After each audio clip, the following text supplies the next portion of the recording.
Second Date Podcast. San Diego State Senior Night taking on UNLV tonight at 7 o'clock, live from Viejas. Schaefer will get you on the call starting at 7. Fletch and I got your pregame starting at 6. Aztecs currently 10.5-point favorites in that one, with the point total at 153.5. And SDFC taking on Kansas City in KC tomorrow night. You hear that game right here on at 760 at 5:30. Currently, SDFC is a minus 130 favorite, and the Lakers dropped 120 to 113 to the Denver Nuggets last night. They'll be back tonight in Los Angeles taking on the Pacers.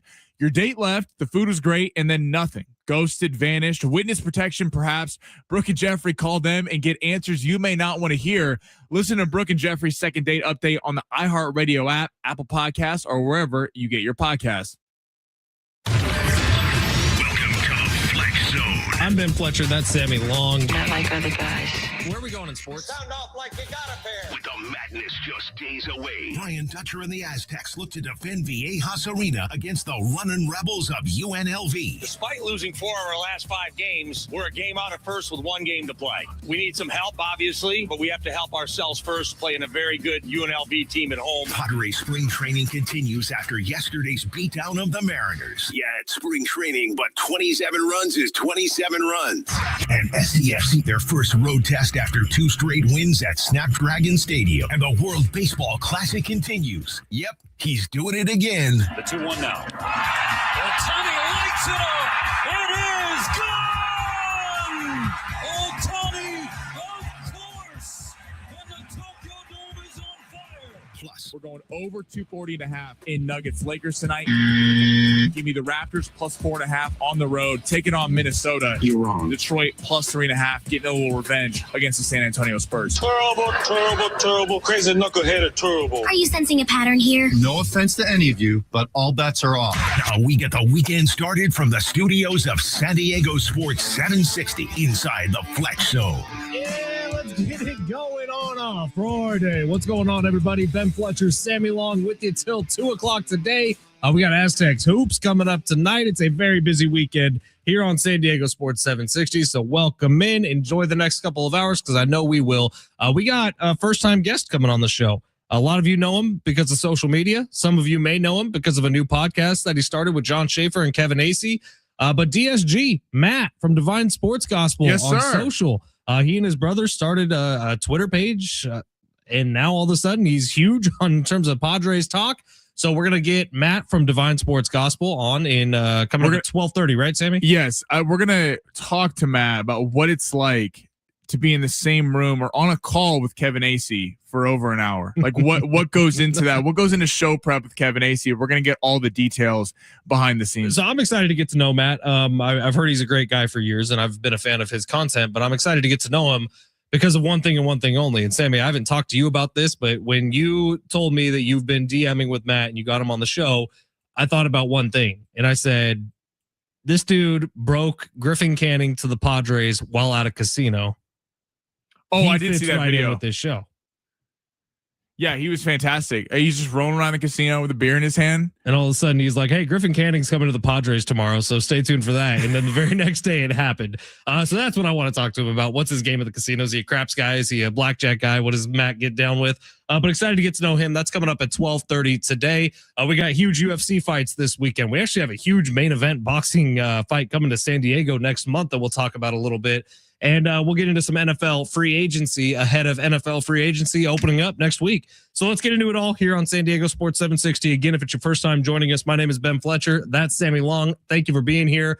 You'll actually get a double dose of us tonight because we're also heading out to Viejas Arena tonight to do pregame coverage for San Diego State UNLV, which is where I want to start. And Sammy, you brought this up yesterday, talking about kind of the momentum that needs to be carried into the Mountain West tournament for San Diego State. And it's valid. And it's 100% valid for tonight's game. Like, that is what you're playing for. Sure, if things break a certain way in the Mountain West over the next couple of days here, San Diego State actually still has a chance to walk away with a share of the regular season title. That's crazy to me. It is crazy. But this is the problem with, like, New Mexico, Utah State, San Diego State. All of them keep losing. So they've all fallen back and nobody's caught up. It's a bizarre conference, the Mountain West, but San Diego State does still have a shot to hang a banner for the regular season, which I cannot even explain how that's possible, but it is. But for San Diego State tonight, here's what I am looking for. Me personally, sitting on the sidelines, nothing to do with anything. I would really love to see this team just ratchet up the defense to the highest point we've seen it all year. Like Brian Dutcher teams, year in, year out, we always see it as the beginning of the season. Maybe the offense is a little ahead of the defense, and then all of a sudden the defense catches up and they become a top 10, top 15 team in the country in terms of defensive efficiency.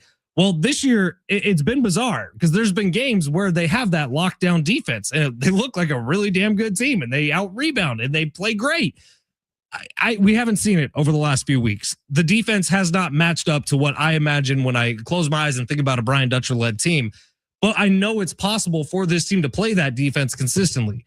So if they want to, they can go out and play great defense tonight and we'll see what happens on the offensive side. And they could honestly run through the Mountain West tournament just by playing great defense, but we haven't seen it consistently. Can we see it start tonight? That's the one thing I'm looking for in this game. I'm curious tonight because let's just keep it a buck. They got punked earlier this week. When you get out rebounded, the last 3 games, they've been absolutely punked. Exactly. And especially this week, when you get out rebounded 37-15, that's rebounding is not always about this, but they always say whether you're, coaching high school or the NBA, it's about who wants it more. And some of the best rebounders, look at Dennis Rodman in the NBA. Dennis Rodman should not have been the best rebounder of all time. He just was an absolute menace on the boards. You're expecting a pissed off Aztecs team tonight. It is senior night. You got to have some momentum going into next week. Personally, for me, if they get a share of the Mountain West Conference regular season title, great. I don't really care about that. I just think that the expectations for this program are way past, we're sharing a regular season title in the Mountain West. And it's great. If it happens, that's fantastic and it should be celebrated. But this is a team 2 years ago that was playing in the national championship game. And it has kind of felt like the last few years a perennial Sweet 16 team. I know last year they got beat in the first 4, but that's kind of been the expectation. And you got to have some momentum going into next week. I agree with you, Fletch, on defense. It's been up and down. At times this year, they've played excellent Brian Dutcher style defense. And then at times they've looked a little lost. In the last 2 games, it was this week, it was rebounding. And last Saturday, it was free throws. They missed a lot of free throws. They missed 9 total free throws on the road. That just can't happen. They're 10.5-point favorites tonight. You expect the arena to be rocking. And we're not going to know till next week. If they go out and destroy UNLV tonight, we're going to go, yes, they can win on the Mesa. But to take why this game is important is if you win this game, I think it's a little bit of a reset for everyone going into next week. If you lose this game, subconsciously, it's probably hard to expect that you're going to go win 3 straight games when you've just lost 3 straight games. So this is a big game tonight just for getting mojo back, not necessarily for making March Madness. So here's the scenario for San Diego State to win a share of the Mountain West regular season title. New Mexico needs to beat Utah State. I believe they play tomorrow night. Is that right? Yeah, tomorrow day at 1:00. And then San Diego State needs to win tonight against UNLV. That would make everyone have a 14-6 record through the Mountain West regular season, which again, I don't think anyone has ever won the Mountain West with 5 or more losses. And all of a sudden, everybody who's in the conversation, it could be a 3-way tie with 6 losses, which is just kind of crazy. But I do think it means something only in this sense for a Mountain West regular season championship. Here's where I'd push back on Sammy a little bit. Is that it's the final year in the Mountain West. And San Diego State's won more of these than anyone. So it does feel right. It feels like the proper ending for San Diego State to be able to host that banner for the final Mountain West regular season. But maybe I'm just a softie. I also agree with you that the expectation needs to be Sweet 16. I see what you're saying. It just feels a little bit to me, and people are going to push back on this, like the Lakers hanging an in-season banner. That to me, it's like the Lakers aren't in the business of putting up in-season tournament banners. The in-season tournament's nothing. No, exactly. But it's not. This is a whole season of work. Yes, but we're not going to sit here and give kudos to the Aztecs for missing. This is not going to be looked back as a successful season if they miss out on the tournament, but they get a share of the regular season Mountain West title. That's just how I look at it. I think it's a good thing that the expectations are high for a school like Utah State, for schools like New Mexico. A regular season title is a big deal. The Aztecs have reset expectations, and that's what you want to have. You want to be looked at as a big-time college basketball program, which they are. So personally, I don't care as much about that tonight. If they get it, that's great. All the attention should be getting right for next week. Not for nothing, but I am kind of glad that the Aztecs are done with the Mountain West. Actually, I'm very glad that the Aztecs are done with the Mountain West. Do you see what they're doing to the media out in Las Vegas for the Mountain West tournament? No. They've taken away media seating where it normally is in Las Vegas, which is like 4 or 5 rows back. It's not like at San Diego State where you're right on the court, but they've taken away the media seating. They're going to sell it for like $600 a pop, and they're sticking the media behind one of the baskets, which I just think is lame as hell. Lame as hell. Yeah, especially for who's paying for that? Honestly. Well, especially for the Mountain West, when you take like outside of San Diego State, what is the big draw? Like it's at UNLV. UNLV has a decent fan base. Like this is not Grand Duke Canyon and North has a great fan base. Right. But it's not like Duke, North Carolina, like where you got just rabid fan bases where you're selling this thing for crazy. No. You know? So Sammy, I think we're withdrawing our names from going because we should be front row. Yeah. All right, San Diego Sports 760. Let's hit the big three here. We got DSG coming up in about 20 minutes, so looking forward to that. But Sammy, go ahead, smash it. Your lunch break is here. Ready to go back to the office and knock the socks off your friends? Coworkers? It's time for the top stories of the day. The Big Three. No text line. I did not ride the Peloton last night, but the text line is open, 70470. The text line called it Bike Purdy. They asked if you rode Bike Purdy. Start your message with the word team. YouTube is open at San Diego Sports 760. Actually, Matt from DSG is going to be joining us on YouTube, so you want to check it out there. All right, Sammy, where are we going? To the NFL. Per Jordan Schultz. The Raiders, so this is really heating up. There's been a lot about Max Crosby. Could he get dealt with over the last couple of months? Apparently, they have offers left and right for Max Crosby and are sifting through them right now. And even if he wasn't up for trade, they would have offers left and right for Max Crosby. He's that kind of player. It seems like they're open to it. The Cowboys have been linked. The Ravens, the Bears are the odds-on favorite, but sounds like the Cowboys and Ravens are making a late push. If you're Max Crosby, where should you want to go play football? That's a great question. Now, do we think Lamar Jackson's tweet, the boom tweet with Denzel Washington, does this have anything to do with Max Crosby? Well, I was going to get to that next. But okay, let's save it. Let's save it. If I'm Max Crosby, I'd have a hard time saying no to the dollars of joining the Dallas Cowboys. I'd have a really hard time saying no to the potential of joining the Chicago Bears. I think they are so on the rise, up and coming. They have everything in place right now. Like the example with the Ravens, do we know for sure that Jesse Minter is going to work out as a good head coach? The example of the Cowboys, do we know for sure that Schottenheimer is going to end up being a good head coach? The answer is no. With Chicago, we feel pretty confident that Ben Johnson and Caleb Williams, this pairing is probably going to be there for the next 5 or 6 years, and they're heading in the right direction with huge momentum coming off of last year. I'm looking at the Chicago Bears as a team that could easily be a top 3 seed in the NFL postseason this year in the NFC, and I think they can make some big problems. The Bears would make a lot of sense. My only pushback on the Bears is this. It's kind of like what he had with the Raiders in a weird way. No, the Bears defense was opportunistic last year, but I wouldn't say it was a bad defense. I mean, statistically, they were a bad defense and completely benefited off turnover differential. They got a lot of turnovers. Right, but that's you can't count on that year to year. That could drop. We've seen teams go from best turnover differential in the league to worst. Now, you're backed up with an excellent quarterback and an excellent offense, which you didn't have on the Raiders. So it is different. I'm sure Max Crosby's going to be stoked if he goes to Chicago. I'm looking at the Cowboys. Like, I really look at the Cowboys and go, if they make that deal. I don't know if the Cowboys should give the amount of picks to make that deal, but you're backed up with a good offense. People forget the defense was atrocious for the first half of the season. Then you get Logan Wilson, you get Quinnen Williams, you get some of these guys. That defense the second half of the season wasn't terrible. And with the Cowboys, I do feel like they're a couple pieces away on defense and in a much more manageable division. Not saying the Bears aren't going to win the division. No one has cherished the Chicago Bears more than me on this show. But it feels like the Lions are going to be back in the picture. Green Bay, I don't know how much I believe in them, but they're still there. The Dallas Cowboys being paired next to Quinnen Williams, I think about Max Crosby, I just don't want to go to the Bears giving up a bunch of assets to just be another star pass rusher like he is on the Raiders with no help around him. But we'll see. Any spot, Bears, Ravens, Cowboys, is going to be an upgrade over the Raiders, so I'm not sure he's not complaining. Next. All right, so speaking of, Ben teased it, Lamar Jackson, as of 20 minutes ago, posted a cryptic post on Twitter where... Is it Training Day, Denzel? Yeah. Yeah. When Training Day, Denzel, he claps his hands together. It's a great movie. And he's smiling. A lot of people are thinking this could be in the A.J. Brown news. Now, the Chargers also today are linked to possibly getting A.J. Brown from the Philadelphia Eagles. If you're A.J. Brown, who should you want to go play with, Justin Herbert or Lamar Jackson? Dang, man, if it's me, I'm probably saying Justin Herbert, but Look, I think Justin Herbert is the better pure passer. I think as of right now, Lamar Jackson is the better quarterback. So you're not damaging yourself either way. Although if you're AJ Brown, AJ Brown, think about what we know about him. Very him-centric, right? With AJ Brown, he wants to make sure he's the guy getting 9-10 targets a game. He wants to make sure he's the clear-cut wide receiver one on a team. Lamar Jackson, maybe it's not his fault, maybe it's the team's fault, hasn't had a wide receiver one like ever. And I do think sometimes quarterbacks make the receivers just as much as the receiver makes the quarterback.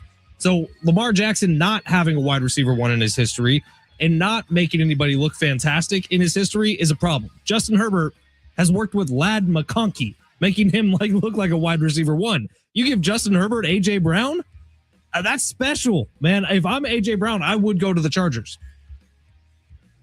I agree with you, and the quarterback fit is better with Herbert. Herbert throws the deep ball. Lamar, again, is a lot like Jalen Hurts, in more talented than Jalen Hurts, in my opinion. Now, Jalen Hurts has hardware, so you got to give Jalen Hurts that. But Lamar Jackson, it's playing ahead of the chains, using his legs. He's an extremely accurate passer, but Lamar Jackson is not a top 10 deep ball thrower in the league, and that's what A.J. Brown wants to do. A lot like Jalen Hurts. Jalen Hurts doesn't throw the deep ball a lot, whereas Justin Herbert, he has maybe the strongest arm in the NFL. I mean, he has one of them. He throws that thing down the field all the time, be a true deep threat. Now, I think with Mike McDaniel, this is where the Chargers have to look at and go, who's running the show? Is it Mike McDaniel or is it Jim Harbaugh? Jim Harbaugh is obviously the head coach, but before, offensive coordinator Greg Roman, it was all about the run, and it was all about Herbert playing ahead of the chains. Herbert has also dealt with a massive injury history so far in his career. If Harbaugh's really turned the keys over to Mike McDaniel to have an air raid style offense and do what he did in Miami, AJ Brown makes more sense down there. If it's still Jim Harbaugh is always with that run first scheme, I think you're going to fall in a similar situation as you have with what he's got in Philadelphia. Let's squeeze one more quickie. All right, the Lakers lose last night, of course, to the Denver Nuggets. My bet hit. How'd yours do? Shut up. They lose 120 to 113. They come out, get down 11-0, fight back. I give him some credit for fighting back in the game. Luka picks up his 15th technical foul. He's one away from being suspended for a game. Tim McMahon, LeBron passed Kareem last night. It was a historic night. Yeah. Most field goals ever made. I get so over that. Every time LeBron makes there's going to be another one at the end of March when he passes Robert Parrish for most games played. Every time LeBron hits a career milestone, and this isn't his fault, the Lakers lose the game. Every time when he hit most points, he lost the game. Most field goals, they lost the game. Tim McMahon today came out, ESPN analyst, and said Luka needs to do less whining and more caring about winning. Reaction to those comments. Talking about how Luka is with the officials? Yes. Okay. I could see that. Luka's not the problem. Yeah, it's Luka is not the problem with this Los Angeles Lakers team. And I truthfully, look, I think a lot of NBA players are a little too demonstrative with the refs. I think it takes over games at times. I think it's one of the most annoying things to watch. I really do. And that goes for basketball as a whole. I don't like this trend that has happened over the last 10 years where every little bump needs to be called, where every little missed call needs to be talked about for 10 minutes. I hate it about basketball and where it's at right now. I'd rather you just play through things. However, you got a dude putting up like 40 a night. Are we really going to sit here and talk about Luka looking at referees like that's the problem with the Lakers? Because it's not. Well, I agree. It's fair to criticize Luka. Does him not running back on defense, complaining to refs, is it a problem? 100%. There's reasons why last night the Denver Nuggets go on quick 10-0 runs because they're getting easy transition buckets back the other way. It's a problem. But it's hard to say Luka Doncic just got killed the last couple weeks for the Lakers' lack of winning against successful teams. Luka's still scoring at will. Luka's hitting fadeaway threes out of bounds last night, bringing the team back into the game. When Luka was successful with Nico Harrison in Dallas, he had 3-and-D wing defenders and a massive front court. Well, the Lakers' front court is not very good because DeAndre Ayton got hurt last night, and he's just not that great of a player. And the Lakers lack talented 3-and-D, excellent point of attack wing defenders. This team is not built for Luka Doncic, and unfortunately, until the end of the year, they're going to keep losing to elite teams because this is an extremely flawed roster. A year from now, after Pelinka builds the roster, and we're still having this conversation, then I can hear that more about Luka. But until they really have a full offseason to build it around Luka, this whole Luka can't win a championship narrative, I think, is wrong. Is it kind of fair to call Luka? He's got a little Jimmer Fredette to him. When Jimmer was in college. Except he's good. Yeah, he's good in the NBA. But like Jimmer Fredette, BYU literally had to throw everything out and say, all right, everyone else is going to play defense. Jimmer, go score. Right. So the Lakers need to do a little bit of that. Yes. Luka is a superstar, but has a massive flaw in his game. So you have to build around that. And if he gets... we did see at times last year, like Luka stepped up the defense. It's not like he can't do it. It is an effort thing. But you do need people around him who are defensive players. Yes, he gets blown by at a clip, I think, more than anyone in the league. It's a problem. Well, yeah. All right. Well, Luka, maybe get better and stop whining so much. All right, we're going to take a quick break here. We got some excellent texts coming in. We'll read them on the other side. 10 minutes from now, DSG is going to be joining the show, and we have a 4-pack of tickets for you to go to the San Diego Zoo Safari Park to see the brand new Elephant Valley. All that coming up at San Diego Sports 760 live on my iHeartRadio app.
San Diego Sports 760, the Elephant Valley at the San Diego Zoo Safari Park is now open. You can get up close and roam alongside the world's largest land animals all week. We got chances for you to win a family 4-pack of tickets to see Elephant Valley. The elephants aren't the only ones who won't forget Elephant Valley at the San Diego Zoo Safari Park. We got a 4-pack of tickets we're going to give to you, but you're going to have to wait about an hour. So stay tuned here on San Diego Sports 760. Those will be given away in hour number 2.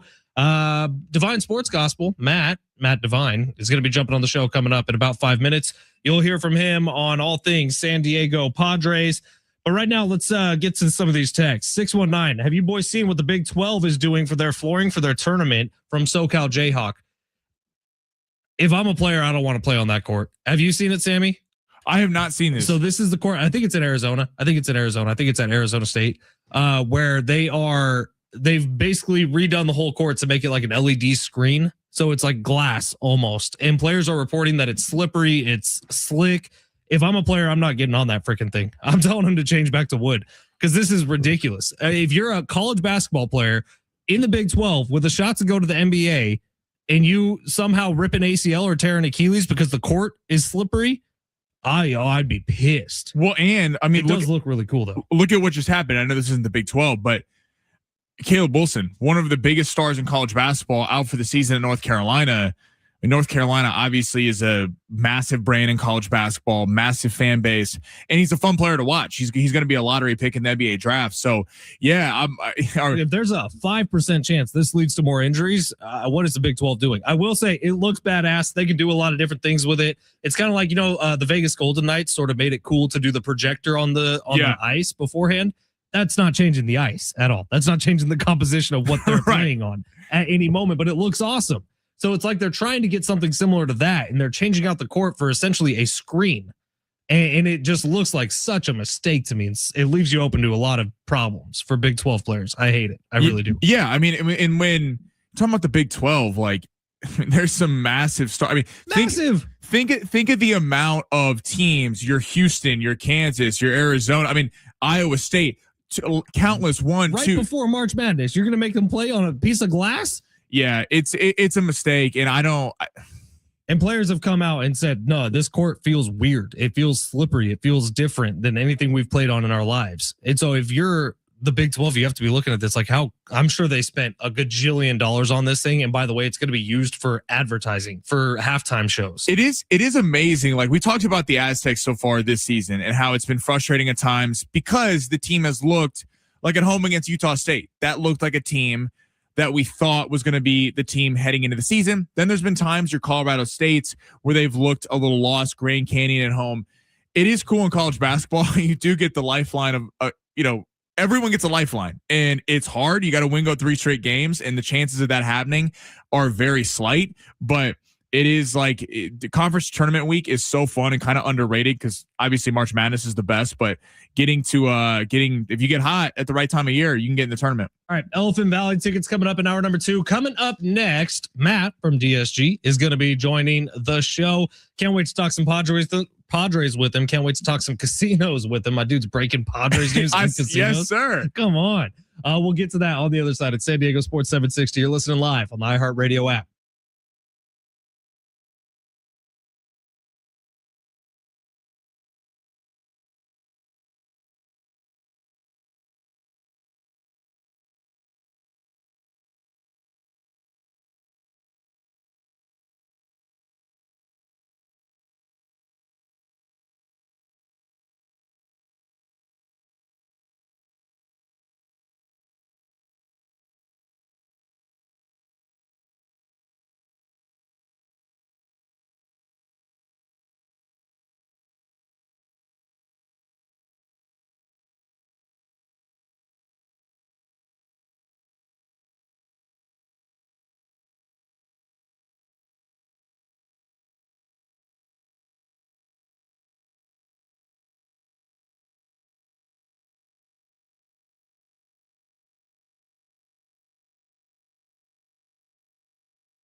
The sport is sponsored by Dairy Queen. Aztecs back tonight, taking on UNLV, 7 o'clock. Hear that game right here on San Diego Sports 760. Schaefer will get you on the call starting at 7. Fletch and I got you pregame starting at 6. Aztecs currently 10.5-point favorites with the point total set at 153.5. Lake Show dropped to the Nuggets last night in Denver, 120-113. They're back in LA tonight, taking on the Pacers. LeBron is questionable after injuring his elbow with about 5 minutes to go. Lakers currently 9.5-point favorites in that one. That game gets going at 7:30.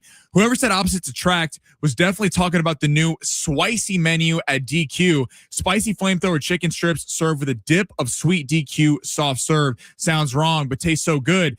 The new spicy menu at DQ, happy tastes good for a limited time at participating locations.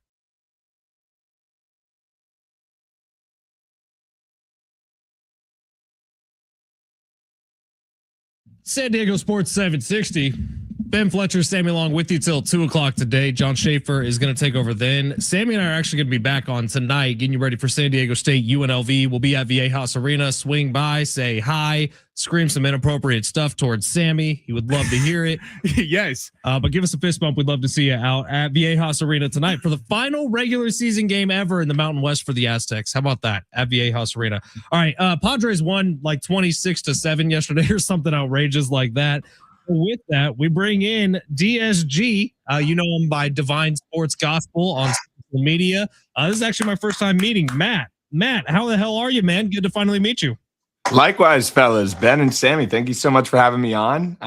Very excited to, chat some ball. I was listening to your Aztecs when I was in here in the little, Zoom meeting for a little bit. What a tough season for the Tex, man. With all the hype, I feel like I was really expecting it to be a special year, but you never know. Mountain West, win in Vegas, and hopefully we can, make some noise in March. But tough season. Thankfully, after like Ben, you mentioned 27 runs yesterday. That was the first time I'm like, all right, baseball season's coming up. Yeah, I'm excited, man. It should be a great year.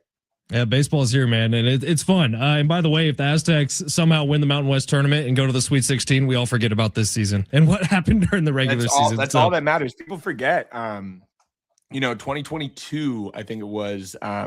Padres didn't really have that great of the year, but they made it to the playoffs. They knocked out the Mets.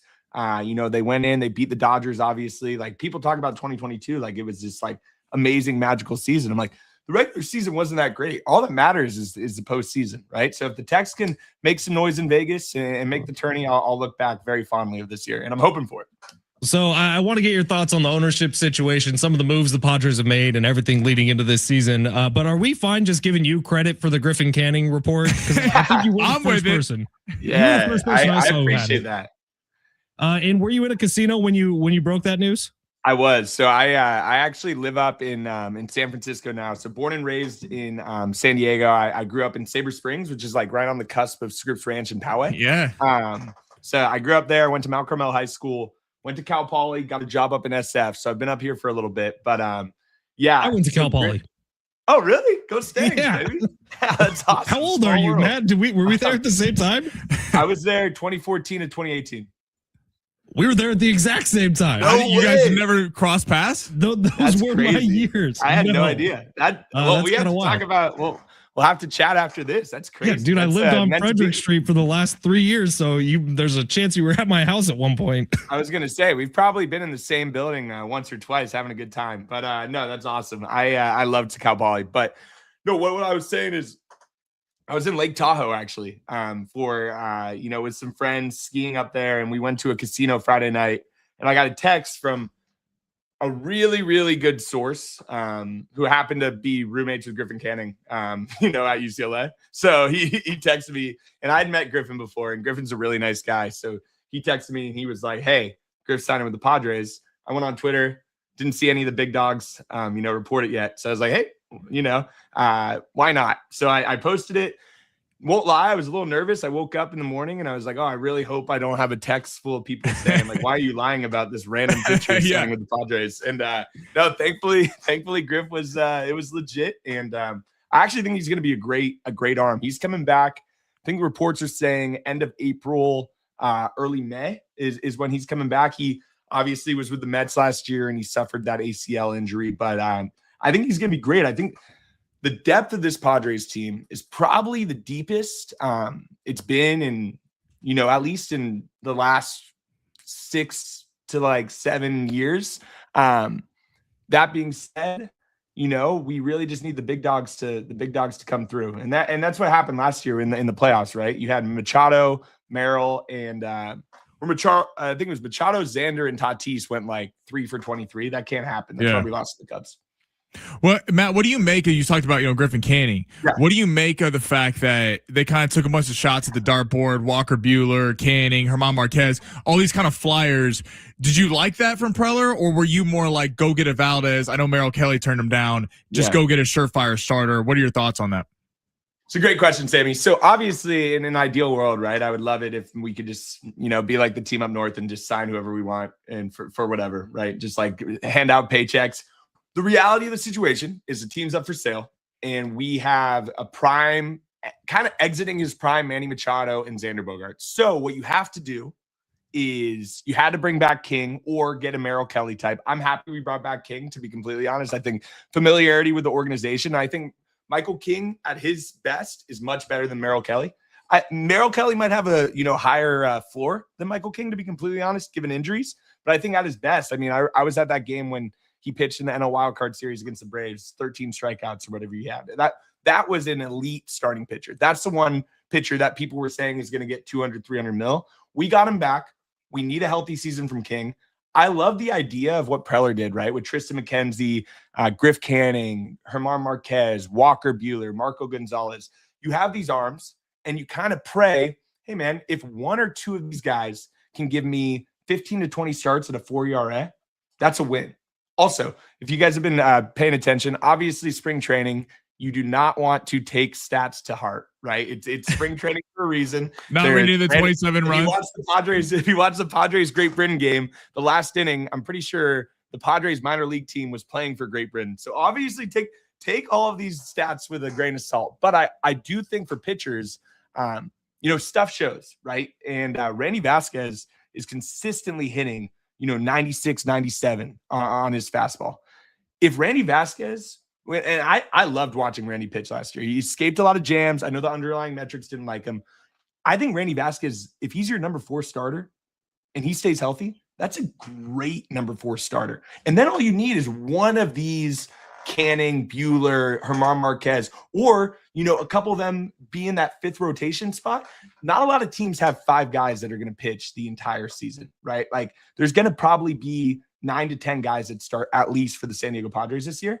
So hopefully one of those guys pans out. And I think Walker Buehler is the one that I think I would put my money on being the 5th guy to start the season. And I think he has the highest ceiling too. I also think German Marquez not pitching on the moon in Colorado will probably help his stats a little bit. For sure. Matt Divine Sports Gospel joining us here. Follow him on social at Divine Sports Gospel. Putting up good stuff. All of a sudden he's a newsbreaker now too.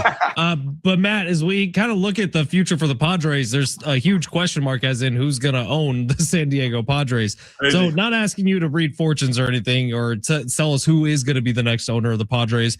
But as a lifelong Padre fan like you are, what does this mean with the kind of organization, the team in flux, and not knowing what's on the other side? Do you have a positive outlook on it, or are you terrified of it? I'm extremely positive. I think it's the best thing that could happen to the Padres right now. The Seidler family did amazing things. Peter Seidler will always be a San Diego legend. With the Chargers leaving, the Padres were really the big show in town, and we had an opportunity to become a real team. Obviously signs Hosmer, which Hosmer doesn't have the most love in the Pods community, but the Manny Machado signing, I was at Cal Poly. I did a 4+1 Fletch. So I was there for an extra little victory lap, but I remember being in one of my accounting classes and I got the notification that Jeff Passan said, Manny Machado signing. That changed everything. Right. And that was strictly an owner saying, I want to invest in this product. Unfortunately, what happened is obviously with Peter passing away, rest in peace, his brothers take over the team. I don't think his brothers signed up for that, to be completely honest. And I don't think they financially can hang with some of these other organizations, which is nothing against them. That's just life. So either, you keep the team and, don't spend any money and we don't do anything, or you sell the team and hopefully someone like a Dan Freakin or a Joe Tsai, or I heard the Viore guy. I'm not really sure how that's going to all work out, but whoever buys the team wants to win. And what a good team to buy, right? It's biggest show in town. If you haven't been following the Padres, I mean, if you're listening to this, you follow the Padres most likely. But selling out every single night. You could go. I have friends that check out Petco Park and they'll text me. They're like, "This is the craziest place ever." On like a Tuesday night against the Pirates. It's such an awesome time to be a Padres fan, and hopefully we get a owner who wants to win and wants to get in the good graces quickly. So hey, maybe a little Tarek Skubal action. Who knows? I'm excited. Matt, what do you make of, because Fletch and I talked about this a lot. Yeah. You have, I mean, Fletch kind of touched on it. Next season, looking at potential lockout. I feel like a lot of MLB fans think it's a foregone conclusion the Dodgers are three-peating. And what I've kind of said to that is, although the Dodgers should be the favorite, the Padres obviously took them to the brink a few years ago. Yeah. Blue Jays took them to the brink last season. Do you think there's like more excitement for this year, considering there might not be baseball next year? Or do you think the Dodgers spending has kind of taken excitement back for baseball? No, I think it sucks that it's the Dodgers that are this team, but I think every league who has like, David versus Goliath situation, right? Like the Dodgers are the Goliath of Major League Baseball. I think when the Patriots were really good, everybody hated the Patriots unless you were a Patriots fan, right? And like Tom Brady, but that was when NFL was popping. Like that was probably when, or the Warriors in the late 2010s. Like you need a team that everybody kind of roots against, that isn't a fan, that aren't riding with those teams, because people want to see them go down. I think baseball is in probably the best spot it's been in my lifetime, at least conscious lifetime, right? Like I was born in 96, so I didn't really see the peak steroid era. I kind of got into it while it was kind of dying down a little bit. But I think baseball is in such an amazing spot. I think not shot clock. I think the pitch clock was super important, right? And I understand the purists, and I totally understand that perspective, but watching it on TV now is such a more enjoyable experience than it was before. 4-hour game on Sunday Night Baseball was pretty brutal, to be completely honest. Now it's, 2 hours, 10 minutes, and you can kind of really like enjoy the product. I do think the lockout's going to happen. I'm praying it isn't as long as people are thinking it's going to be. I wish I was more privy to information. I'm just, I'm going to keep a positive outlook and hope it doesn't go too long, because for the Padres, right, it's brutal. Manny Machado's 33 years old. Xander Bogaerts 33 years old. Hopefully we have a great season and win the World Series, right? That's the dream. I think Fangraphs gave us a 0.6%. That was kind of low. I'm like, I was gonna send a couple messages to the nerds over at Fangraphs and tell them like, hey guys, come on, you got to give us a little bit of grace. But no, hopefully we have a good year. But what's brutal is, there's a good shot we miss another year of Manny and Xander, and they come back and they're 35 years old. It's a completely different team. So, I really hope it doesn't happen. I'm very interested. I kind of want to hear your perspectives too, like a little reverse interview.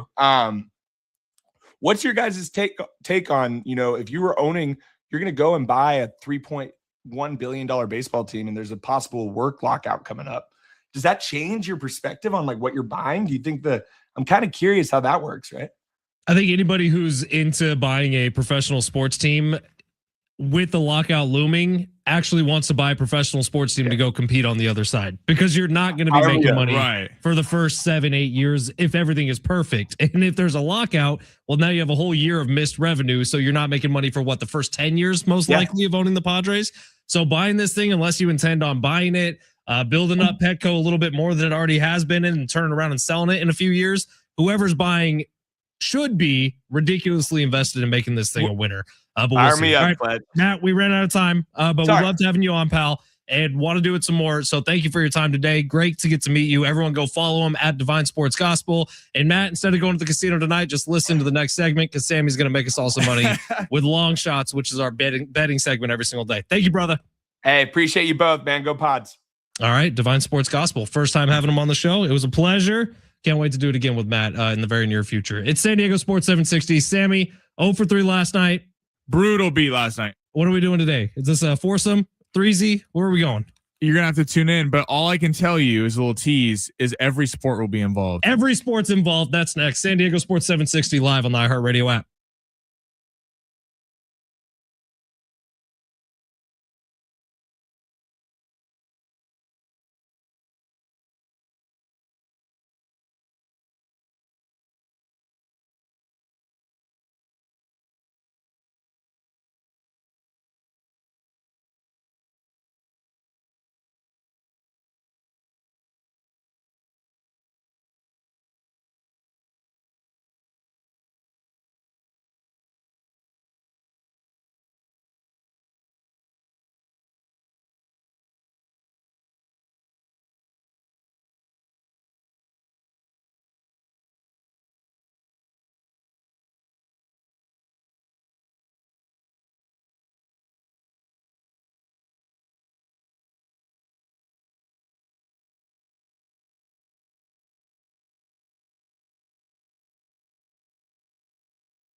One week from today, it's Dave's $250,000 weekend windfall. You heard that right, $250,000.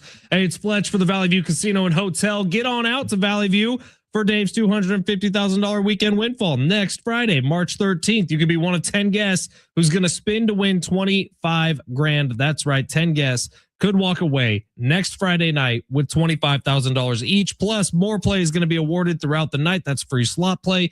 Earn entries all month long, all week long, through slot or table games, and activate your entry multiplier at our guest service kiosks located throughout the casino. You actually hear Travis Dale's voice inside Valley View Casino and Hotel telling you where to go to multiply your entries. It's pretty cool. And then you got to be there on March 13th from 5 o'clock to 10 o'clock for your chance to win. While you're there, don't forget to join the Players Club. Signing up, always quick, easy, and free. Plus, when you join the Players Club, you're getting over $200 in free offers to use at San Diego's favorite casino. Talking about free offers to enjoy instantly, including $10 of more play, which is free slot play, $10 of match play, $20 to the Black and Blue Steakhouse, $10 to Patties and Pints, which is the best burger in San Diego, and plenty more little gifts. Plus, when you upgrade from red card to blue card status, you're going to get 2 free Maine lobster buffets. The more you use your Players Club card on all your favorite slots or table games, the more rewards you're going to earn. So don't miss it. Next Friday, the 13th, Dave's $250,000 weekend windfall. You could be walking away with 25 grand in cash. Join the Ultimate Players Club today. To learn more, visit valleyviewcasino.com. All guests 21 and over are invited to enjoy the casino, hotel, and restaurants.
San Diego Sports 760. Ben Fletcher, Sammy Long with you till 2-913 texting in saying great interview, fellas. He was a good energy. Yeah, shout out to Matt. I liked Matt. I'd never talked to him before, although I'm positive if we were at school at the same time and he partied at all, we have been blackout drunk together because that was most of my college days. If it was the same for him, then yes, we've been together before.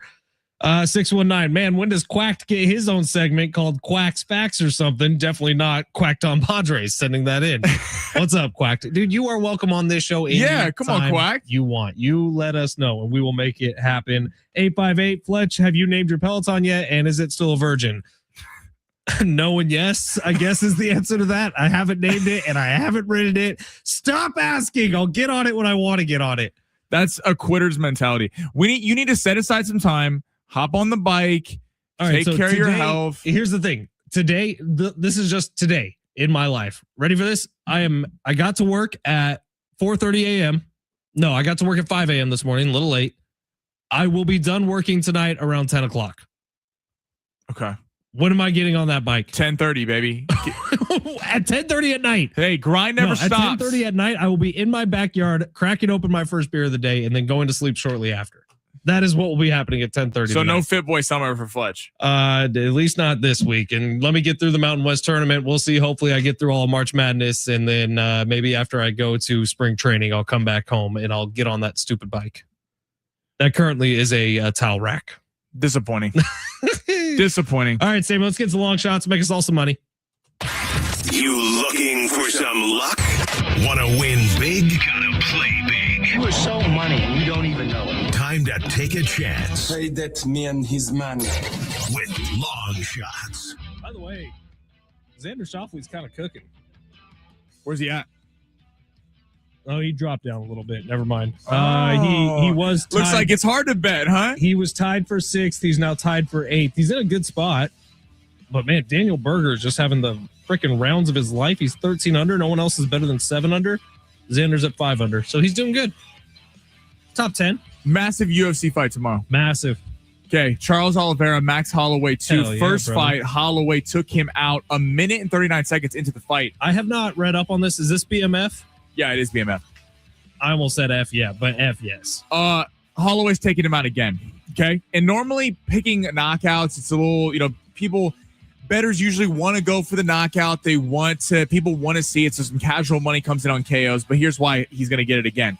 He's getting plus 165 odds to get a KO. Max Holloway is the exact kind of fighter that Charles Oliveira does not want to fight. Charles Oliveira does not want to stay on his feet. He wants to take you to the ground. He is an excellent grappler, amazing wrestler. And for most fighters, that's usually too much for them to handle.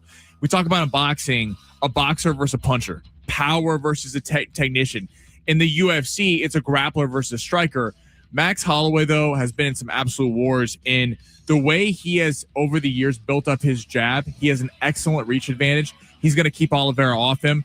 Oliveira is going to have to start running into some shots in the second and third round in this one because he has to get him to the ground to try to get a submission. That plays right into Max Holloway's hands. Give me Max Holloway, KO or TKO, plus 165 on the marker. And didn't Max talk about it? He said if it gets into the final round and there's 10 seconds left, he's going to do the point again, even if he's winning the fight. Oh, I'm sure he will.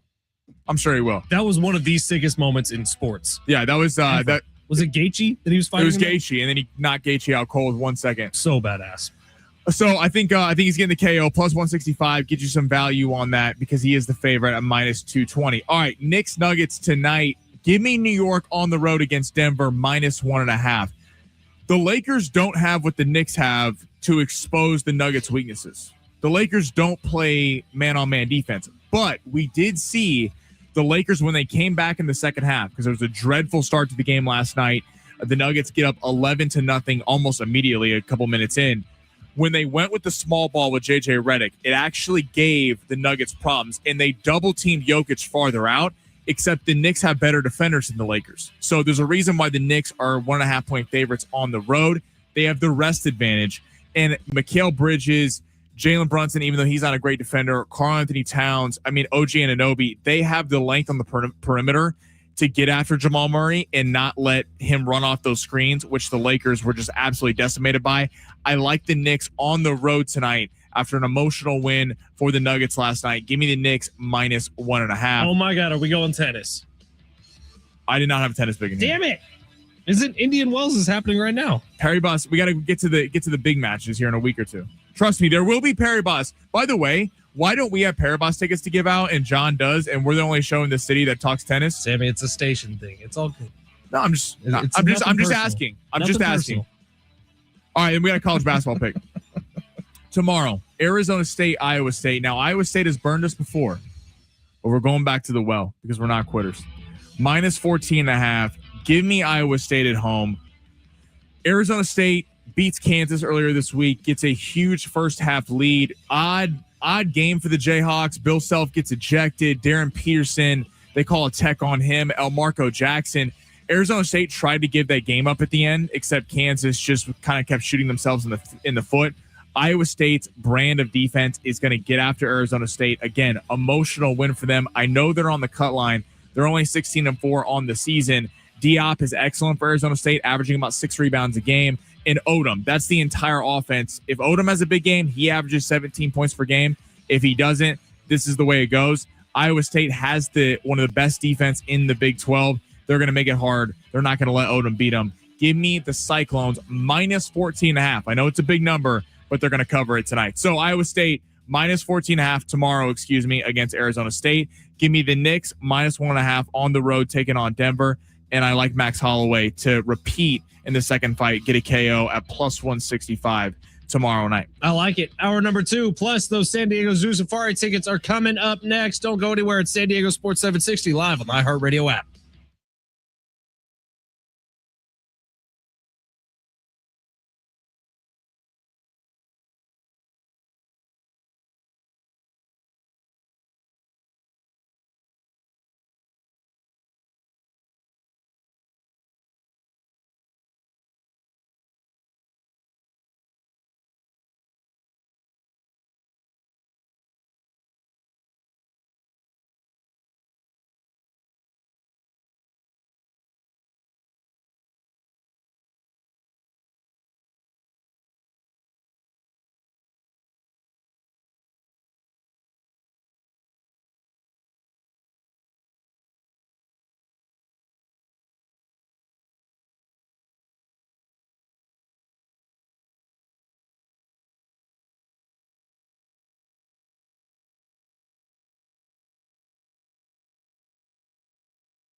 Sport is sponsored by the Brad versus Everyone podcast. Aztecs back tonight. Senior night on the Mesa. Game gets going at 7 o'clock.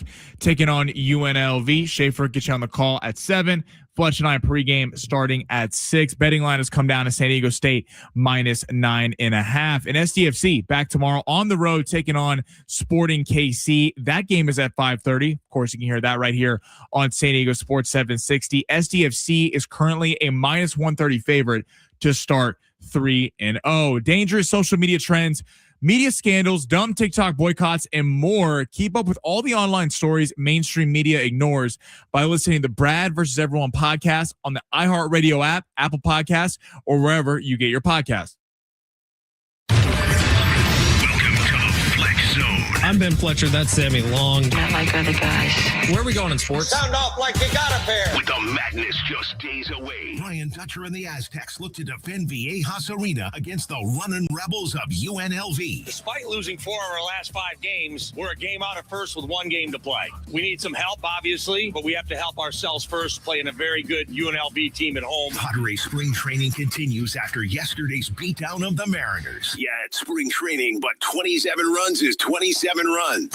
And SCFC their first road test after 2 straight wins at Snapdragon Stadium. And the World Baseball Classic continues. Yep, he's doing it again. The 2-1 now. Ohtani lights it up.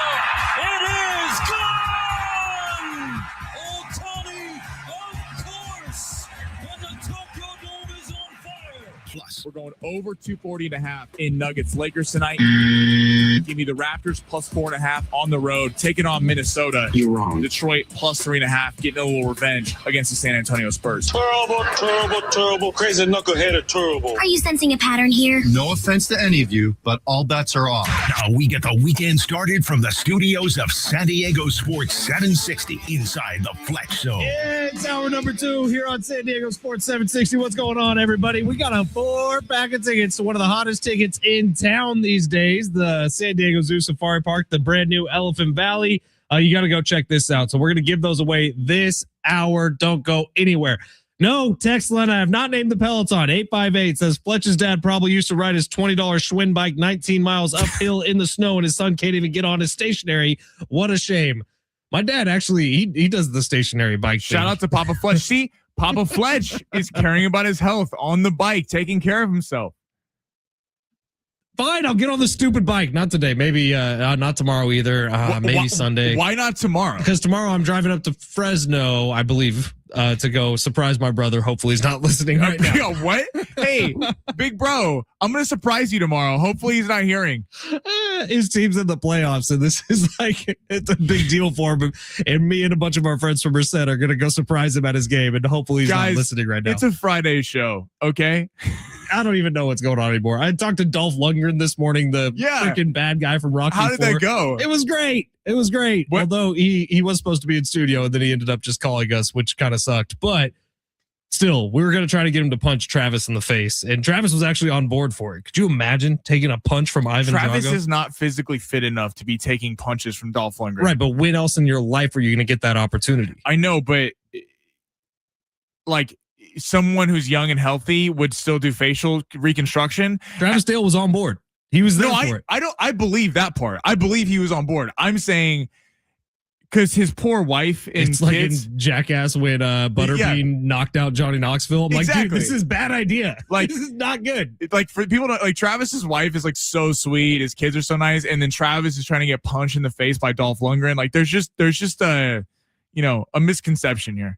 Yeah. So Friday's been weird so far, is what I'm saying. And pray to God my brother's not listening, because that would ruin like a week's worth of work. It is San Diego Sports 760. We do have the Aztecs later on tonight. Sammy and I are going to be doing pregame starting at 6 o'clock tonight from outside Viejas Arena. John Schaefer will have the tip-off coming up at 7 o'clock. Big one for San Diego State as they look to catch back some momentum heading into the Mountain West tournament. Also, SDFC tomorrow on the road. They got Sporting Kansas City. Is that what it's called? Yep, on the road. Big one. Sammy, what were the odds on that one? San Diego FC favorite? SCFC -130 to start 3-0. On the road. You like to see that. Staying atop the Western Conference as the season gets going. All right. I do have some bad news for everybody. What now? This is actually like very, very sad, bad news. Okay. The way you flip from spoiling your brother's trip to now, guys, we got bad news. You're going to be depressed. I think so. Sammy. I don't know where you're going with this. So what's going to make us sad? Every Friday since the start of this show, of me and Sammy being on air together, every single Friday that we've been on the air, we've had Steve Hartman on the show. Oh, this is very sad. Where is Steve? Steve texted me on the way into work. I see a text from Steve Hartman. I go, I'm usually the one texting Steve.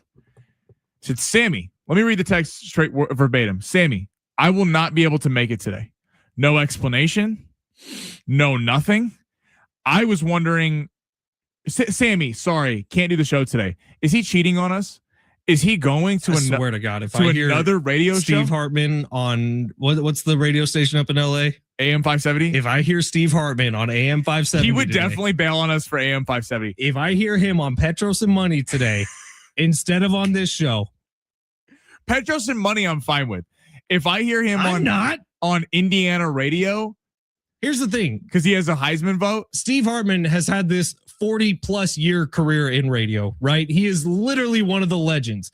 Do you know who Steve Hartman has spent more time on the radio with than anybody in the history? Who? You? Rich Orenberger. Rich Orenberger. Do you know who he spent the second most time with in anybody in his career history? Mike Costa. That is correct. Ben Fletcher. Me.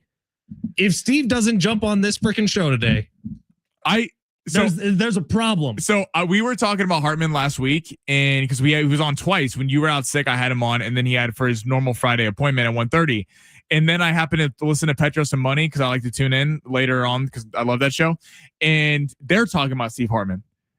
Steve Hartman might be the most famous man in Southern California. I think he's, in terms of local sports talk radio, there's never been a single human being more famous than Steve Hartman. I bet you that's true. Between his LA days and his San Diego days, I don't think there's anyone more famous than Steve Hartman. Oh my God, I know where he's at. The Atlanta Hawks had the Magic City night the other night. That's it. I think he's in Atlanta right now. That's an excused absence. Attaboy, Steve. Go get those wings. Go get those wings. I want lots of sauce on them, Steve. All right, let's get to the big three here of hour number 2, where Sammy rips through the top stories in the world of sports. We might be able to squeeze like 1.5 in. Go ahead, Sammy, smash it. Your lunch break is here. Ready to go back to the office and knock the socks off your friends? I mean, coworkers? It's time for the top stories of the day. The Big Three. 858. No one was going to do that. Says Fletch should cancel the live stream of his Peloton workout. No one wants to see that. There was never gonna be a live stream of my Peloton workout. Do you know the ratings we would get? I don't even know if I'm gonna work out on this stupid bike. First off, Kat Fisher actually teaches a real cycling class. Yeah, I think it's called Soul Cycle or something. Cycle? What if we went? No. I'll go with a lawn chair, sit in the back and drink some beer. You have to go front and center, tidy whities, and participate. What? In tidy whities? You're going full spandex for the front crime, of it. Sammy Long. Okay, guys. That would be indecent exposure. 1 o'clock has gotten off to a start. Get this, for the NFL. The most expensive wide receiver rooms in 2026 is updated after the Buffalo Bills acquired DJ Moore. It took on about $15.5 million in salary. I'm curious, Fletch. Can I guess? Yes. Name the top 3. Are we considering AJ Brown still a member of the Eagles? Yes. The Eagles are one of them. Nope. What the hell? Nope. Most expensive. I'll give you a hint. Same division. Cowboys. Yep. They're 3. Let's go. Number 1 is easy. Is it? Okay. They have no defense year after year. Bengals. Okay. And number 2. Are the Lions up there? Number 2 is the Buffalo Bills. Interesting. Just with one addition. This is how much money they're allocating to Khalil Shakir. Dalton Kincaid's obviously a tight end. Keon Coleman. The Eagles have to be 4. Tampa Bay's 4. Minnesota's 5. Detroit's 6. Houston 7. The Eagles are 12. Don't Devontae Smith and AJ Brown both have contracts? Or is Devontae Smith still on his rookie deal? Devontae Smith is still. Anyway, this is Warren Sharp. It's legit. You know who's dead last? Kansas City Chiefs. Dead last. Devontae Smith is on a 3-year, $75 million deal. It's cap hit. I don't know, man. Anyway, Buffalo Bills. I think this list is bunk. It's not. It's legit. The Buffalo Bills have the second highest cap hit in the NFL at the receiver spot, behind the Cincinnati Bengals. But do we feel like DJ Moore is enough to get the Bills over the hump? Okay, I think DJ Moore is a great acquisition for the Buffalo Bills. I don't think they're done adding to the wide receiver room. I do think they need to bring someone else in, and maybe that is addition by subtraction. Like you kick a Keon Coleman out and you bring somebody in. He has some trade value on him. He's a young wide receiver, but the Bills do need to add someone other than DJ Moore. That's what the Bills. DJ Moore improves the Bills. They need a deep threat offensive weapon. DJ Moore is a legit star. He just kind of fell out of favor in Chicago because Rome Odunze was so good. Luther Burden was fantastic. But, I mean, DJ Moore, it feels like a little bit of an overpay, not in the sense of that it's a second-round pick. They got back a fifth. Whatever. It's 3 rounds of trade differential. But the Bills are already kind of stricken in terms of picks. They don't have a lot. I believe they only have 1 first-round pick and 1 third-round pick. And this defense doesn't have a Pro Bowler on it. So Matt Milano is getting up there in age. Ed Oliver feels like he can never stay healthy. Is like, does DJ Moore, would they have been better off, even though I wouldn't have given up a first and a couple seconds for A.J. Brown, to go get a bona fide superstar wide receiver in A.J. Brown that would have had a career year with Josh Allen, for DJ Moore, who upgrades the receiver room, but we're looking at cap space, and I mean, the Cowboys receiving core is way better than them. The Eagles, the Bengals. I can name about 10 teams with receiving cores better than the Buffalo Bills. It feels like a desperation move because of all the criticism of them not getting Jalen Waddle at the deadline. All right. Who's next? Story number 2. This one surprised me. So per reports, the Raiders are looking to bring in a veteran quarterback, assuming they're going to take Mendoza 1. That's the worst kept secret in the league. But they're considering sitting Mendoza for the first part of the season and letting the veteran quarterback play over the number 1 overall pick. Would you like this mindset from the Raiders? So Sammy and I view this very, very differently. Sammy's all about get him in, let him start playing immediately. I'm okay with patience with rookie quarterbacks. I think the jump from high school to college is a massive jump in the amount of skill and the amount of knowledge that you have to gain over the course of 6 months is insane to ask someone so young to do. And then there's the jump from college to the NFL, which is probably quadruple that. So I'm more than okay if the Raiders want to bring in, name them, Aaron Rodgers to come in. Probably not a great example. They cut Geno Smith. Right, they cut Geno Smith. But if you bring in a vet who's out there and you let him start for the first 5 or 6 games, maybe it's Joe Flacco, and you let him start for a little bit while Fernando Mendoza gets his feet wet, I think that's smart. You're playing a 10-year game with Mendoza. You're not playing a 1-year game with Mendoza. It doesn't matter how the Raiders do this year. This is about how Fernando Mendoza looks in year 2, 3, 4, 5, 6, and so on and so forth.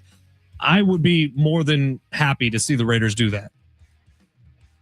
Sammy hates it. I don't get it. I don't get this at all. Fernando Mendoza is your franchise. I understand what you're saying and that you're protecting him a little bit, but it's different with Mendoza because if this is Ty Simpson and you have the Ram, let's just, for sake of argument, the Rams draft Ty Simpson out of Alabama high in the second round, trade back up in the first round to get him.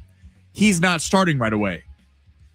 Let's just say they didn't have Matthew Stafford. Ty Simpson is a developmental quarterback. He is not ready to play. Maybe a year or 2 from now, he could be something. He does have a lot of tools. What do you think about Sam Darnold coming out to the NFL? Mm-hmm. What, him not playing well with the Jets? When he first got into the league with the Jets.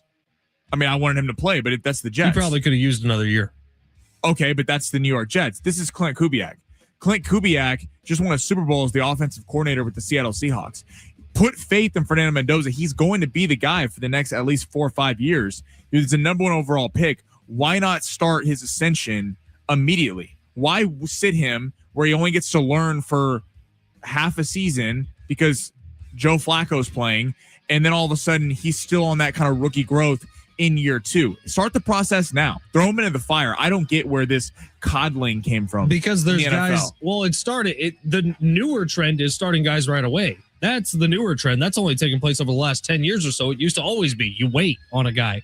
And look at what happened with Baker Mayfield, Sam Darnold, who else is the Daniel Jones, the reclamation projects that we're talking about so positively in the league right now.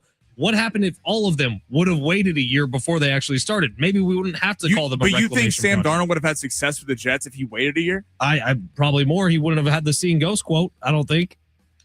I mean, but again, when you're winning in the NFL, you're winning on a rookie quarterback contract. By the way, the Chiefs benefited from this more than anyone. Right. But Mahomes waiting a year was a huge part of the reason he was as good as he is. Mahomes took the league by storm and was immediately the best quarterback outside of Brady in the league. And he was a unicorn in that regard. After waiting a year. Right.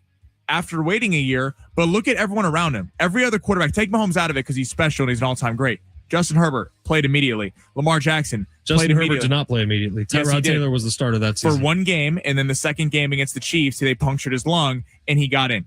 I promise you, he played in week 2 of the regular season. Lamar Jackson waited a year. No. He got in the postseason the first year, but that was it. Down the stretch, remember, Flacco got hurt, and Lamar Jackson was playing. He played the last month of the season, last 2 months of the season. Lamar Jackson developed into a great passer after getting reps in his first year. I don't understand this waiting. 858 texting in saying Brady, Mahomes, Rodgers, Rivers all sat their first year. Right. Okay. And this is the old NFL. Again, Just because the new NFL says you should start guys right away doesn't mean it's the right thing to do. So- Name one that it's worked out great for. So you set Mendoza for a year. Okay. I would. You're picking at the top of the draft next year. Then he's just back in the pool of rookie quarterbacks. If you don't believe in Mendoza now, then why not just trade the pick and Because wait for a quarterback next year? Because it might be better for Mendoza down the line. It's not saying you don't believe in him now. It's that you're saying that, yeah, he's going to be great for us, Right. but not this year. But then let's say he sits this year.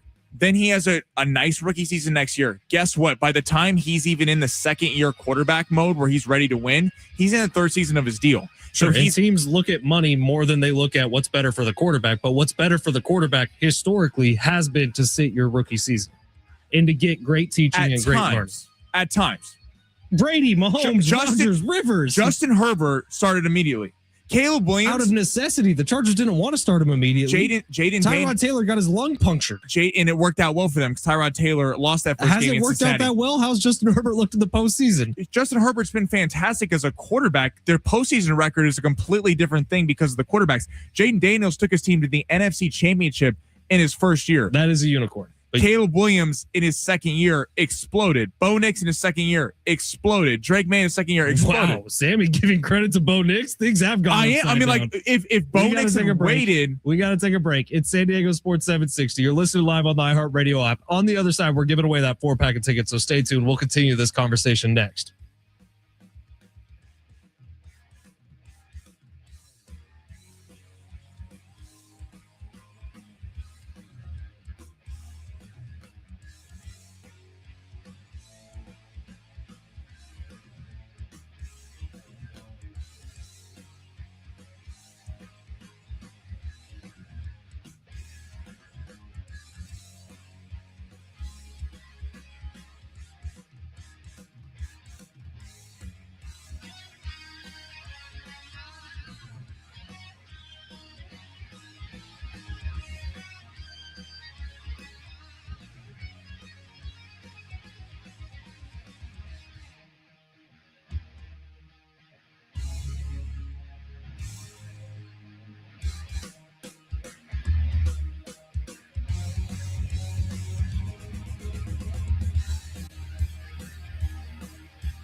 San Diego Sports 760. It's hour 2 here. Ben Fletcher, Sammy Long with you till 2. John Schaefer is going to take over then. We may get a little J-riff, I think, also before John heads over to Viejas Arena.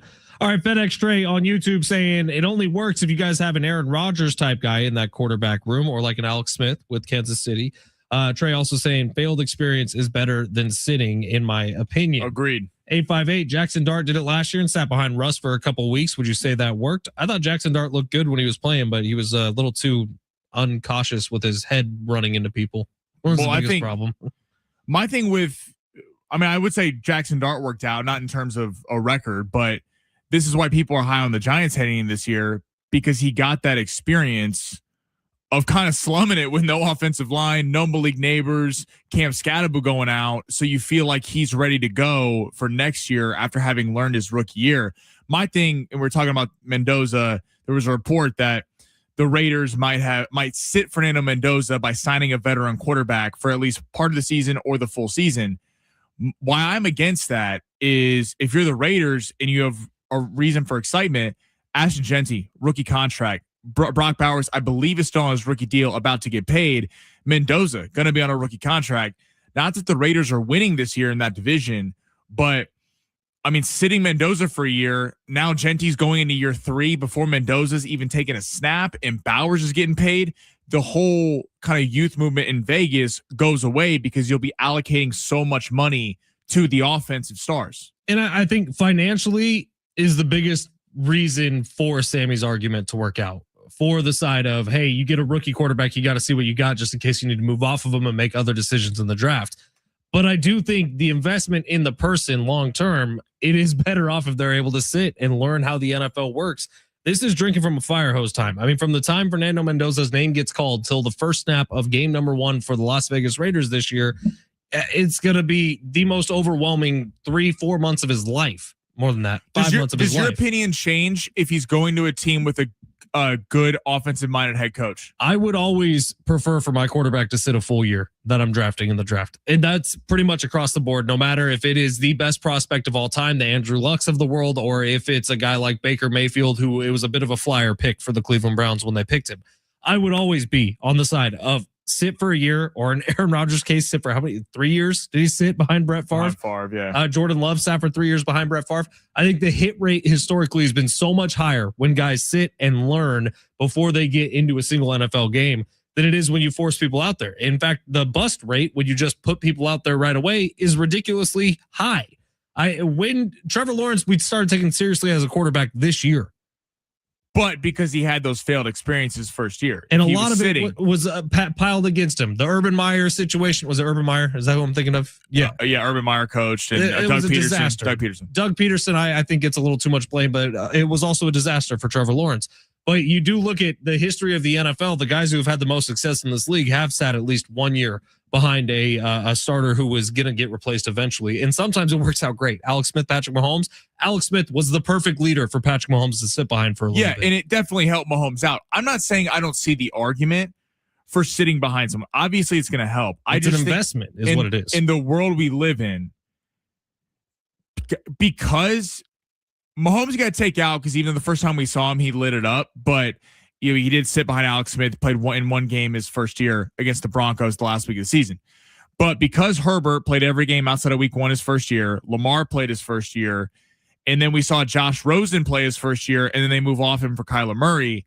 It's kind of a what have you done for me lately business, and it's just not how it used to be, where you would take a quarterback years ahead of needing one, sit him, because we've seen teams have success when they're dealing with quarterbacks on a rookie deal. Darnold wasn't on a rookie deal, but the Seahawks won the Super Bowl because Darnold was not taking up all the money. The big question now is when Darnold gets a reworked contract and he's making towards the top of the market in quarterback value, will they be winning Super Bowls? TBD. I believe Sam Darnold's a great quarterback, but I think just the effect of not having to pay guys in a salary cap league, it's so important for your quarterback to get experience early and often. Team USA versus Brazil tonight, 5 o'clock. Who's going to be watching? We're going to be watching, so stay tuned. We'll talk about that on the other side. But right now, It's time to give away a 4-pack of tickets for the new Elephant Valley at the San Diego Zoo Safari Park. It's open now. You can get up close and roam alongside the world's largest land animals. All week long, we got chances for you to win a family 4-pack of tickets to see the brand new Elephant Valley. It is pretty awesome, man. I've seen a ton of pictures, got a bunch of firsthand accounts from people who have been there. It's supposed to be incredible. Call right now, 877-767-4760 to win yourself a 4-pack of tickets. Sammy, what caller number? Let's do caller number 14. Caller number 14. You're going to the Elephant Valley exhibit at the San Diego Zoo Safari Park. We'll talk some WBC on the other side at San Diego Sports 760 live on the iHeartRadio app.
The sport sponsored by San Diego Wave FC SDFC, taking on Sporting KC tomorrow night at 5:30 on the road. You hear that game right here on San Diego Sports 760. They're currently a -130 favorite to start 3-0. Aztecs taking on UNLV tonight at 7 o'clock. Hear that game right here on San Diego Sports 760. Schaefer gets you going at 7 on the call. Fletch and I got you pregame starting at 6. And the Lake Show are back tonight after losing to Denver last night. They'll be taking on the Pacers at 7:30 in Los Angeles. It's time to pack Snapdragon Stadium. San Diego Wave FC is back for the home opener on Saturday, March 14th at 5:45 p.m. Tickets start at just $20. Visit SanDiegoWaveFC.com today to secure your seats. Vamos Wave.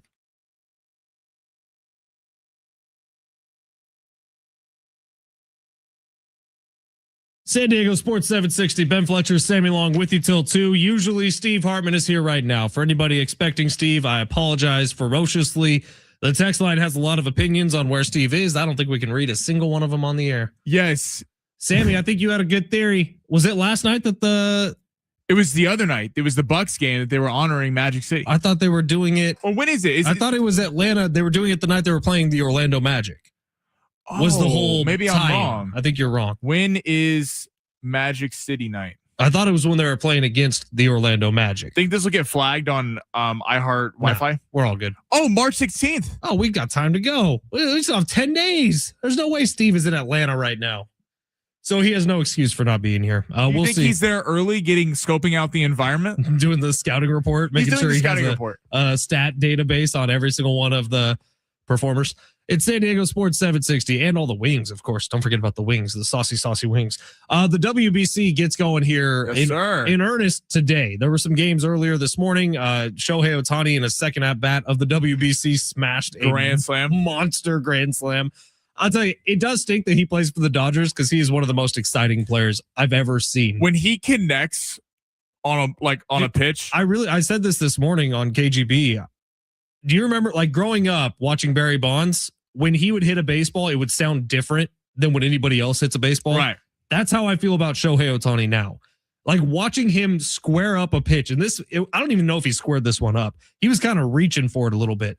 But the way that the ball flies off his bat is just different. And that's very, very cool for the Dodgers and Team Japan, who won 13-0 in the wee hours of the morning today. Chinese Taipei took an absolute beating. Absolute beatdown.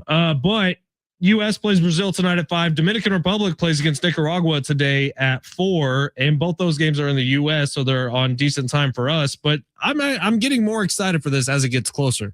I do think it took seeing some highlights from the Team Japan win for me to kind of get back into the mindset of, oh, this is happening here. But tonight, with Team USA taking on Brazil, a game that Team USA should win, I think Logan Webb, the ace for the Giants, is starting for Team USA. This should be fun, man, and I'm looking forward to this. Team USA has Aaron Judge. They got a bunch of the young guys. Pete Crow Armstrong better not choke, or else we're all going to make fun of him relentlessly. But this is going to be fun. I was like watching some highlights this morning, saw the Shohei highlight, and was looking a little preview for the game tonight.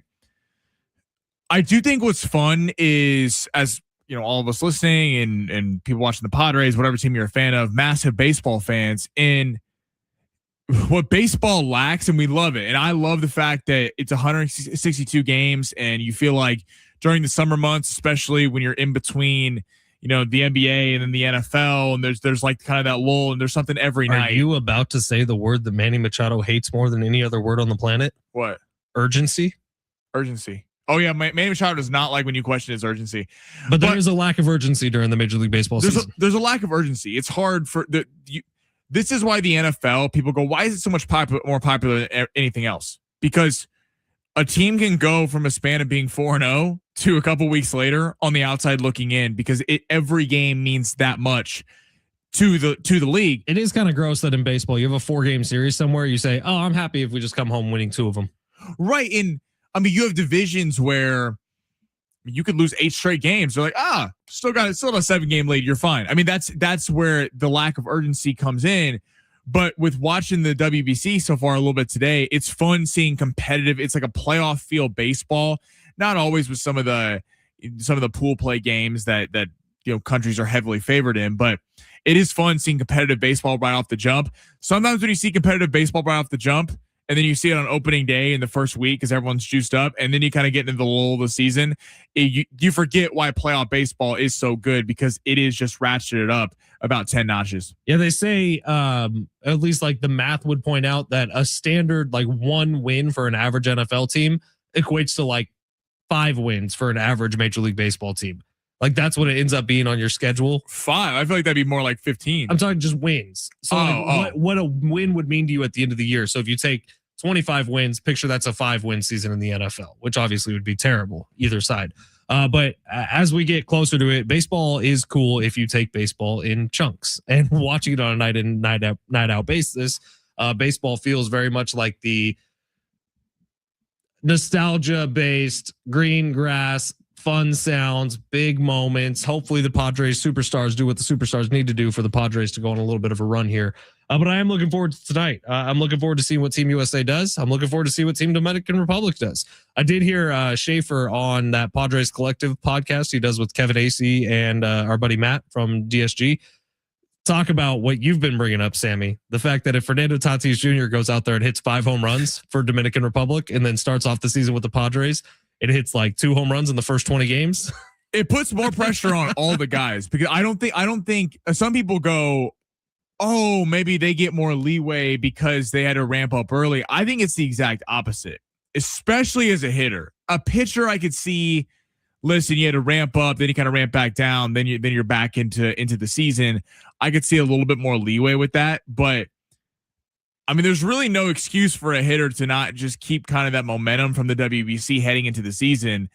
And Xander kind of gets the brunt of it because he's obviously struggled so much in a Padre uniform, but the same applies to Machado and the same applies to Tatis. If they, rake during this thing and then we're coming on here a month from now, when's opening day? Less than 3 weeks away, a month and a half from now, and we're talking about a slump to start the season, it's definitely going to be a storyline in San Diego. Sammy text line is pissed you didn't pick them for the San Diego Zoo Safari Park tickets. Text line. I can't just select who I want. Caller number, what was it today? 14? 14. Caller number 14 is caller number 14. Joanne was caller number 14. Who was it? Joanne. Congratulations to you. But John Schaefer will have another 4-pack to give away, so don't go anywhere. That's coming up during his show. I'm not just picking and choosing who I want to get tickets. No, in fact, it is very funny how Sammy goes, call number 1, try again tomorrow. Caller number 2, try again tomorrow. Sammy, tomorrow's Saturday. I said Monday. I said Monday this time. I caught myself. It is San Diego Sports 760. We'll take a quick break, wrap this thing up. Apologize there was no Steve Hartman today. I feel weird being at the 1:30 segment and not having Steve. Because we're actually breaking on time. Usually with Steve, it goes to like 1:47. And then we have a 30-second final segment because he doesn't stop talking. Real final segment coming up next. I got a question to ask everybody. What of these 3 things makes you most excited for the coming months? You'll find out what they are on the other side. It's San Diego Sports 760 live on the iHeartRadio app.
For a final time here today, it's Ben Fletcher, Sammy Long.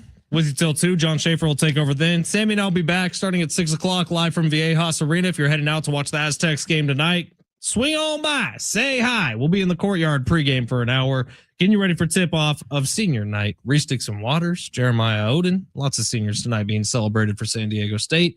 Going to be a fun night at Viejas Arena, so get on by.